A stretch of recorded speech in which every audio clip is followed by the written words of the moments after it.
Today with us we have Constanza Chirivino. Yes. Constanza is coming from our neighbor from Sicily, and the winery is Tasca dal Merita. As a winery, Tasca dal Merita is an historical winery for Sicily, but nowadays we have 5 different properties that we take care about around Sicily. The main one is Regaliali, it's the most historical one. And for example, we will have at the table later in the afternoon 2 iconic wine from Regaliali. One is Rosso del Conte and another one is the Nozze d'Oro. 2 pieces of heart and of family.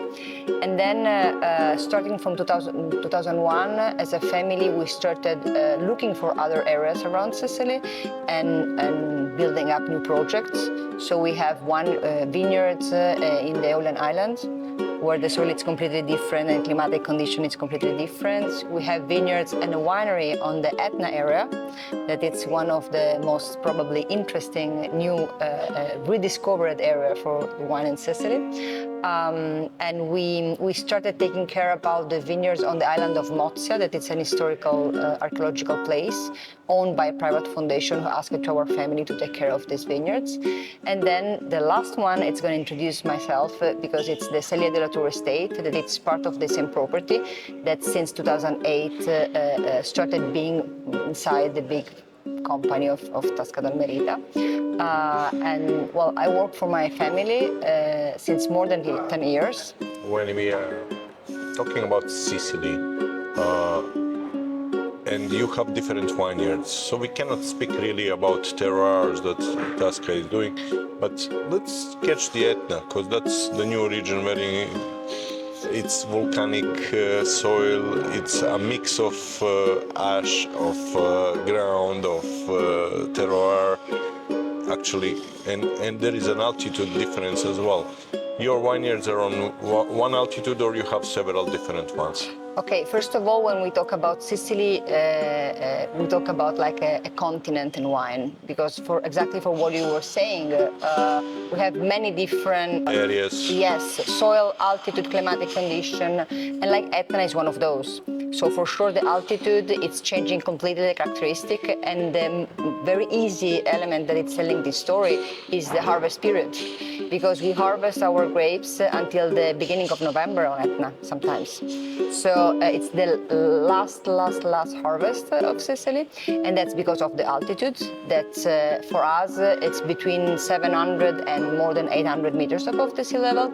We are on the north side of Etna, and of course, the point of Etna is all about the soil, not just the altitude. And it's not just because the soil is volcanic, but it's because you have this stratification of different ages of the lava eruption. This is what it's making the important difference between each contradas on Etna.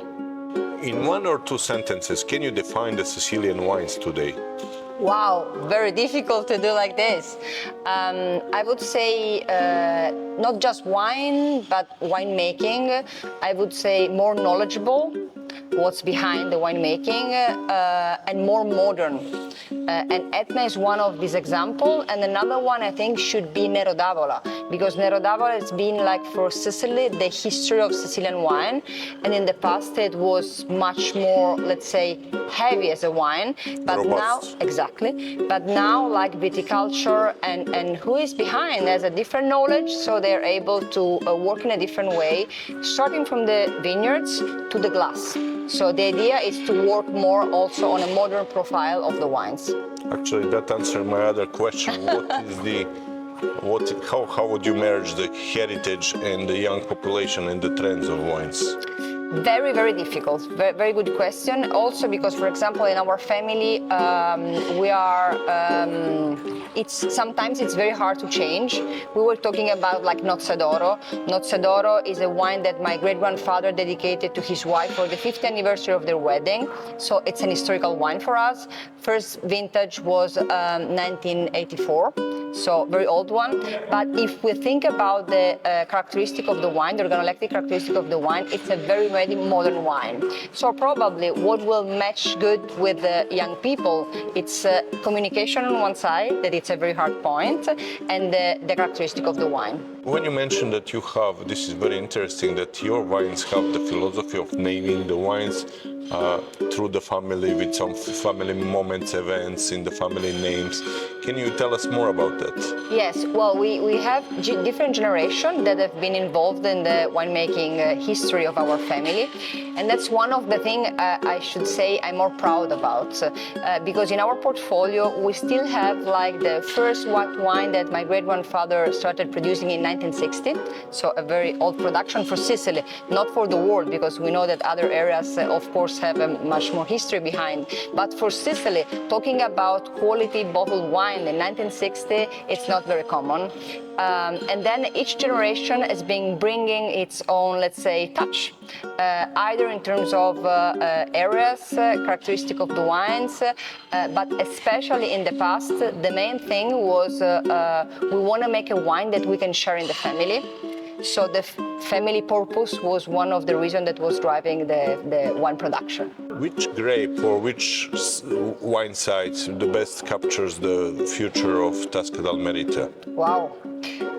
Interesting, because I think we can talk about present somehow, and we can put together Tasca and Sicily, because we have a new history. One of the grape that now it's very popular in Sicily, it's Grillo. And Grillo is a good example for me of how we have been working in different areas with showing the different characteristics of the same grape in different areas. Because we produce Grillo in 3 different estates. One is by the sea, so 0 meters above the sea level. Second one is in the internal part of Sicily, 300 meters above the sea level. And third one, that is Regaliali, it's up on top of the mountain, around 650 meters above the sea level. So this is a good example that gives you the idea of how one single grape can express very different kind of wines in the same region.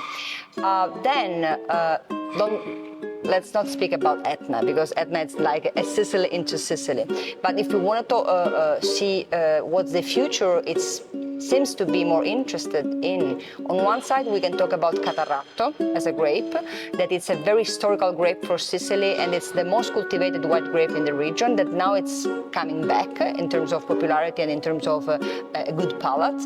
But also we have some very, very old kind of grapes that are being rediscovered. It's going to be a niche market for sure. So it's not going to be the most popular grape for Sicily, but it's something that it's going to be again in the future for our wines. Thank you, Constanza. Thank you very much. Enjoy your day. Thank we you. will enjoy your wines later. Yes, see you later. Thank you. See you later. Grazie.